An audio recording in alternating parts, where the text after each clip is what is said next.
Hello students, good morning to everybody. Today I am going to teach you civics class 8 and headline of the chapter number 7. Chapter 7 and headline of chapter 7 is marginalization, social and economic. Pay attention everybody, class 8, chapter 7 civics. Headline of chapter is marginalization, social and economic system. Lecture second है pay attention. It is the last lecture of the chapter number 7 civics. Pay attention everybody. Point 5 है. I am going to explain the point 5. The headline of point 5 is the marginalized groups. Marginalized groups अर्थात दलित groups. इसके अंदर 2 part में मार्जिनाइज्ड group को संविधान में 2 part में बांट दिया गया है. पहला है शेड्यूल कास्ट और दूसरा है schedule tribes. As you know, संवैधानिक भाषा में शेड्यूल कास्ट को हरिजन कहा जाता है. इसे गांधी जी ने इसका नामकरण किया हरिजन. और शेड्यूल ट्राइब्स को आदिवासी कहा जाता है. ये लोग जंगल के आसपास और पहाड़ी इलाके में रहते हैं. जैसे मध्य प्रदेश के पहाड़ी इलाके, झारखंड, ओडिशा, महाराष्ट्र, आंध्र प्रदेश, केरला, तमिलनाडु, कर्नाटका, अंडमान निकोबार द्वीप समूह, असम, मणिपुर, नागालैंड, मिजोरम, त्रिपुरा, मेघालय एंड अरुणाचल प्रदेश जैसे पहाड़ी इलाके और जंगली इलाके में रहने वाले लोग आदिवासी कहलाते हैं. संविधान की भाषा में शेड्यूल्ड ट्राइब्स कहलाते हैं. तो इन लोगों को संविधान निर्माताओं ने विशेष छूट दिया क्योंकि ये लोग इकोनॉमिकली काफी पीछे थे और सोशली भी काफी बैकवर्ड थे. तो इनको विशेष छूट दी गई है.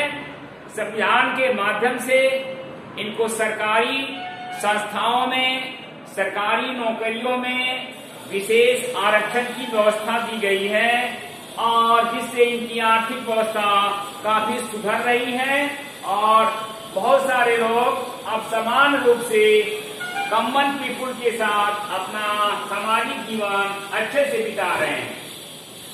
6 पॉइंट है other backward classes. Other backward classes का शॉर्ट फॉर्म होता है ओबीसी. इन्हें भी संविधान द्वारा बहुत सारे प्रिविलेजेस दिया गया है, सोशल प्रिविलेजेस, और गवर्नमेंट इंस्टीट्यूशन में भी शेड्यूल कास्ट, शेड्यूल ट्राइब्स की तरह इन्हें भी काफी प्राथमिकताएं दी गई है सरकारी नौकरियों में. तो backward, other backward classes are socially and educationally backward. They have been given, it means provided reservation in the government institution. 7 point है the constitutional provision for the protection of the marginalized.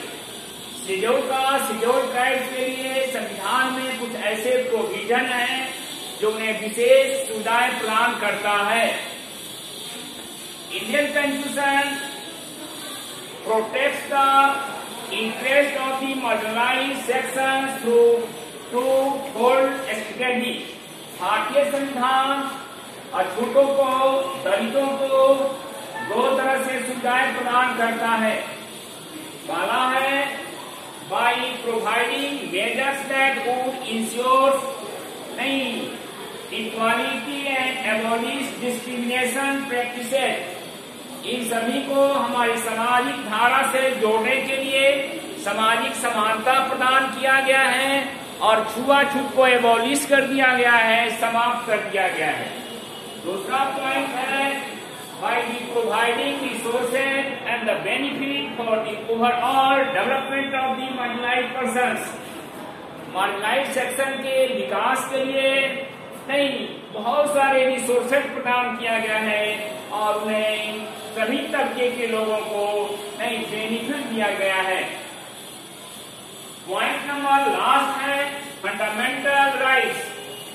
India के प्रत्येक citizen को, every citizen को Indian constitution द्वारा कुछ certain fundamental right provide किया गया है और constitution safeguard the right of all the citizens by the giving certain fundamental right। हमारे संविधान में भारतीय नागरिकों को, प्रत्येक नागरिकों को कुछ फंडामेंटल राइट प्रदान करके उन्हें विशेष सुविधाएं प्रदान करता है।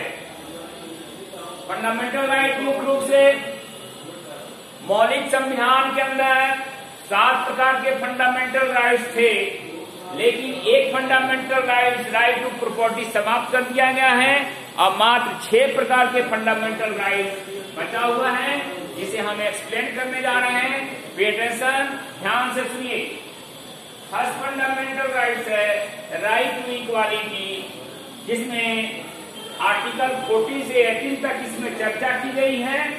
राइट टू इक्वालिटी में सभी नागरिकों को, चाहे वो अमीर हो गरीब हो, सबको एक समान एक जैसा व्यवहार किया जाता है और सबके बीच में इक्वालिटी, सामाजिक इक्वालिटी, आर्थिक इक्वालिटी प्रदान किया गया है। दूसरा है राइट टू फ्रीडम। आर्टिकल 19 से लेकर 22 तक राइट टू फ्रीडम अर्थात स्वतंत्रता का अधिकार प्रदान किया गया है। सभी नागरिक स्वतंत्र हैं। Right to against exploitation. तीसरा फंडामेंटल राइट है शोषण के विरुद्ध अधिकार, that is called right against exploitation. इसकी चर्चा आर्टिकल 21, आर्टिकल 23 एंड 24 में की गई है। चौथा फंडामेंटल राइट है right to freedom of religion, धार्मिक स्वतंत्रता का अधिकार। आर्टिकल 24, 25 से लेकर 28 तक right to freedom of religion की चर्चा की गई है और इसके तहत सभी नागरिकों को धार्मिक स्वतंत्रताएं प्रदान की गई है। भारत का कोई भी नागरिक अपनी इच्छा अनुसार किसी धर्म को एक्सेप्ट कर सकता है और किसी धर्म को छोड़ भी सकता है, उसकी इच्छा के ऊपर डिपेंड करता है। किसी के प्रेशर देने पर वह धर्म कबूल नहीं कर सकता है। यानी धार्मिक मामले में सभी नागरिकों को संविधान ने स्वतंत्रता प्रदान किया है अपनी इच्छा अनुसार धर्म स्वीकार करने का।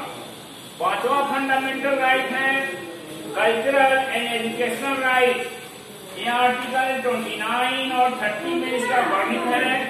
कल्चरल एजुकेशनल राइट, शिक्षा और संस्कृति का अधिकार प्रदान किया गया है। सभी नागरिकों को अपनी अपनी संस्कृति को बचाने के लिए संस्थाएं खोलने का अधिकार है, संस्थाओं के प्रचार करने का अधिकार है, शिक्षा ग्रहण करने का अधिकार है। लास्ट है राइट टू कॉन्स्टिट्यूशनल रेमेडीज या छठा अधिकार है फंडामेंटल राइट्स या संवैधानिक उपचारों का अधिकार है। जितने भी 5 प्रकार के अधिकार प्रदान किए गए हैं सबकी सुरक्षा हमारा ये राइट टू कॉन्स्टिट्यूशनल रेमेडीज करता है। यदि किसी व्यक्ति को एक उपरोक्त 5 प्रकार के फंडामेंटल राइट्स को कोई आघात करता है तो न्यायपालिका की शरण में जा सकता है और न्यायपालिका नागरिकों के ऐसे अधिकारों को दिलाती है और उसका हनन करने वाले को पनिशमेंट देती है। Rest next day. अब चैप्टर नंबर आपको सिविक्स में एक चैप्टर और बचा है, लास्ट चैप्टर 8वां चैप्टर पढ़ाएंगे दूसरे दिन। 7वां चैप्टर आज फिनिश हो गया। Understand it?